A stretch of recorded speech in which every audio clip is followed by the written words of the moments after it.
J.M. Dematteis, writer. He's written Justice League Gods and Monsters, Speeding Bullets, two of my absolute favorites, and a huge list that unfortunately I don't have the wind nor the time to list everything. Well, yeah, with 35 years worth of material, it's a lot of stuff. It's been a while since you've been in Houston. 2 years. Yes, sir. I saw you last time. Had you signed my Speeding Bullets? Oh, okay. As a matter of fact, that's great. How do you like Houston? What we've basically seen on both trips is the convention center, the hotel, some restaurants around the convention center, and last time we took a trip to NASA, which was a lot of fun. So I can't say that I have seen Houston.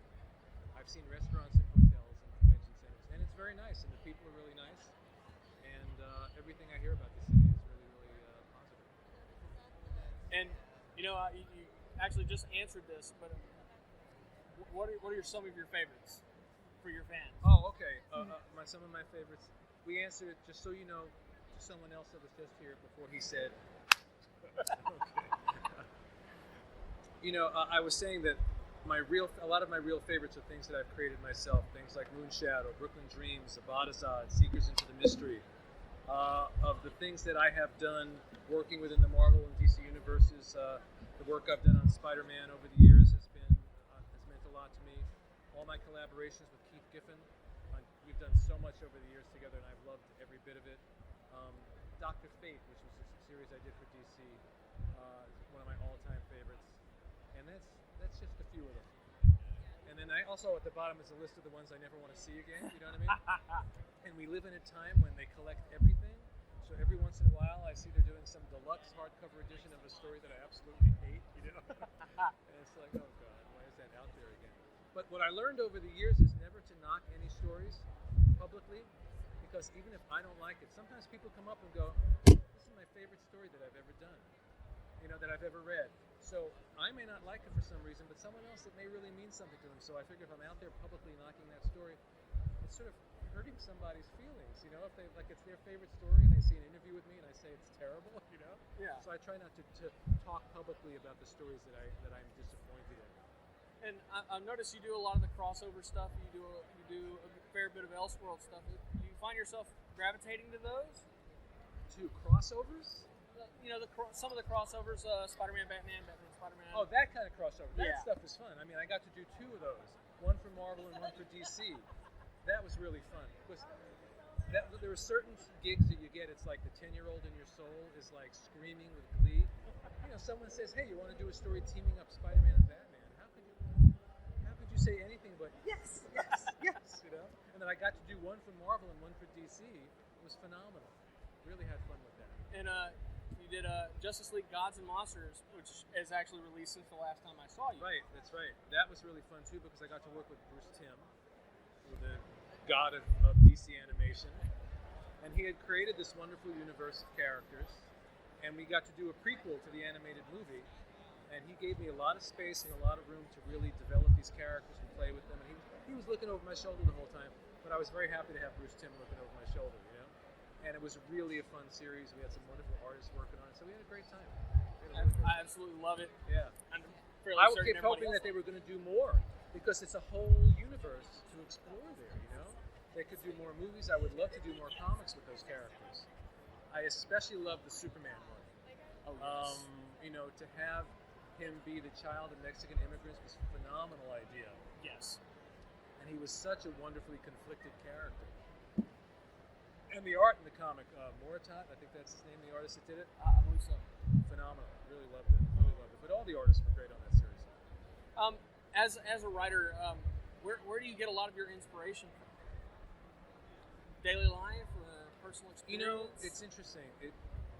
No matter what you're writing, people think you're writing fantasy, it's all out there.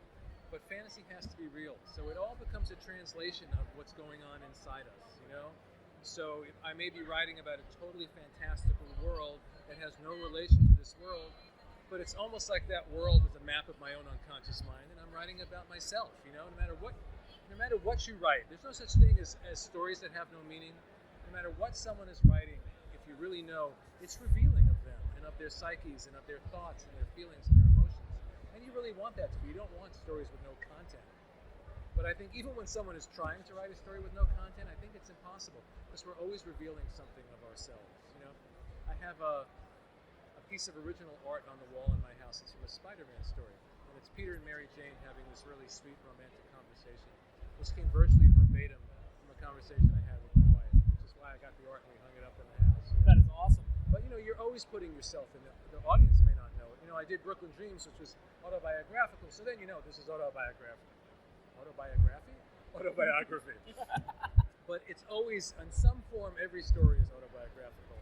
Even if the writer himself doesn't know, because sometimes I'll look back years later and I'll realize what that story was about and how deeply personal it was, and I didn't realize it when I was writing it. Do you ever get moved by your own writing? Sometimes in the process of writing, because you get really identified with the characters, and so if those characters are going through something deep and powerful, and you're writing that scene, I find myself getting very emotional, tearing up, because I'm relating to them as people going through this thing. It's interesting. There becomes, even though totally contradictory, it's all me. It's all from my own psyche and emotions, and yet these characters take on lives of their own, so I can watch them objectively at the same time. Do you know what I mean? Oh yeah. And I feel for them. I really do. I was writing a scene recently for one of these DC animated movies, and I got to this one scene, and it was really moving, and it was like, it touches me because of what the characters are going through. I keep banging the table. Oh no, I was just making sure that the tape's still rolling. Oh, okay. And I'm afraid every time I did that, I'm messing up your sound. Oh, he's great in post-production. Oh, okay. So you'll just dub my voice in? We'll just drop the level a little bit. I'll have a totally different voice. We could do that. Orson Welles used to do that with his movies. Sometimes the sound would go bad, and he'd dub in like 10 characters, and it'd all be Orson Welles, and you wouldn't know it because he could do all these different voices. If you could pick any story to revisit and continue, what do you think you'd pick? Wow, that's an interesting question. I don't know if there's a particular story to revisit, but there are certain characters that I've done that I will go back to. Like I love Doctor Strange. I did a graphic novel that I really loved called Doctor Strange Into Shambhala, and I had a short run on the Doctor Strange Monthly. But pretty much 5 minutes after I was on the book, it was canceled, so we only got to do like 6 issues or something. I would love to return to Doctor Strange. I'd love to return to Silver Surfer in some form. I love all the DC supernatural characters. A couple of years ago, I was writing Justice League Dark, and we got through about maybe a year and a half of it, and then it was just before the New 52, so they canceled it, and I loved that book. I got to work on the animated movie, so that was fun. So there's a lot of stuff, a lot of characters I would return to, but others where you feel like you've done it. Like I wrote so many Spider-Man stories for so many years that I don't know if I would necessarily return to Spider-Man unless it was like, oh my God, have I got a story? You had a eureka moment. Exactly. But there's the clone, Ben Reilly, who's a character that I love, that I would go back to Ben Reilly in a heartbeat. He's back? Yeah, I know he's back, but someone else is writing him. I'm not saying I want to take anybody's job away, but just if I had the opportunity to write more Ben Reilly stories, I would. Awesome. Well, I think I've occupied a good bit of time. I have one more question. Okay. We ask everybody the same question. Okay. What is your definition of a nerd? It's funny, I was just watching Stephen Colbert the other night, and they were discussing the difference between a nerd and a geek. Their definition was like a nerd is someone who's really into, like more from an intellectual place, like a science nerd, someone who's like the kid in school who's always studying as a nerd, whereas a geek is into pop culture. I don't know if I agree with that. Okay.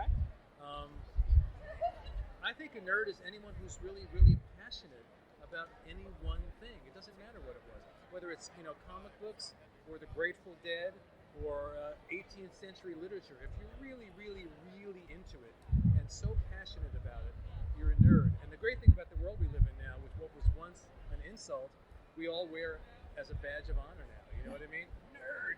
And proud of it. There you go. Right. It's a great title. It's a really great title. Thank you. Yeah, so I hope that answers your question. It answers it perfectly. Great. Thank you so much for your time. Nice to James meet you. Dematteis. Hello, everybody out there. Nice to see you. Go to any comic book store. They'll have his books. Thank you.